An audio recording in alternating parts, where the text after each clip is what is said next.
Hello বন্ধুরা, রান্না রকমারি ইউটিউব চ্যানেলে আপনাদের স্বাগত। আজকে আমি বানাচ্ছি লাউ শাকের ডগা দিয়ে মটর ডাল। চলুন দেখে নিই কীভাবে বানাচ্ছি। এখানে আমি লাউ শাকের ডগা নিয়ে নিয়েছি আর ভেজানো মটর ডাল।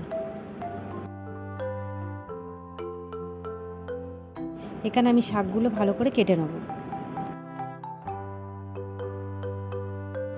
এইভাবে ছোট ছোট করে কেটে নিয়ে ডগগুলো আর পাতাগুলো আলাদা করে নেব।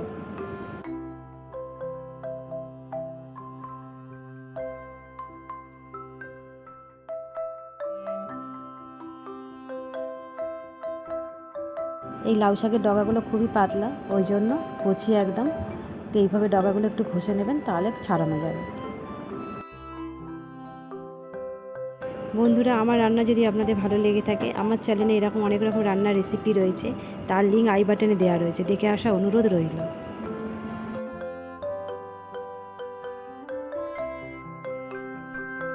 এখানে আমার সব শাকগুলো কাটা হয়ে গেছে।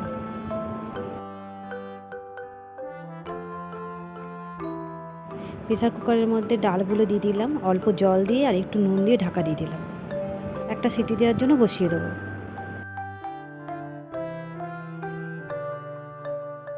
ডালটা আমার আজ সেদ্ধ হয়ে গেছে। এরপরে আমি লাউ ডগাগুলো দিয়ে আর একটা সিটি দিয়ে নামিয়ে নেব। আমার চ্যানেলে নতুন বন্ধু হয়ে থাকলে চ্যানেলটিকে অবশ্যই সাবস্ক্রাইব করে দেবেন আর পাশে থাকা বেল আইকনটি প্রেস করে দেবেন। ডাল আর লাউ ডগটা একসাথে সেদ্ধ হয়ে গেছে আমার, দেখুন কি সুন্দর সেদ্ধ হয়েছে। এবার নামিয়ে নেব।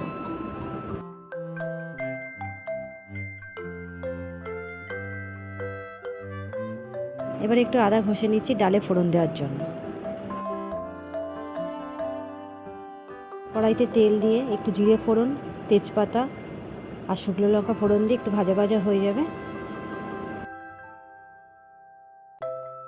আদাটা গ্রেট করে রেখেছিলাম, এটাও দিয়ে দেবো। দিয়ে ভালো করে নেড়ে নিচ্ছি। তেলের মধ্যে হলুদ দিয়ে আরেকবার নেড়ে নেব। এবার সেদ্ধ করে রাখা ডালটা দিয়ে দেবো, দিয়ে ভালো করে নেড়ে নিচ্ছি। এইভাবে লাউ ডাল দিয়ে মটর ডাল করে খেয়ে দেখবেন, খুব সুন্দর লাগে।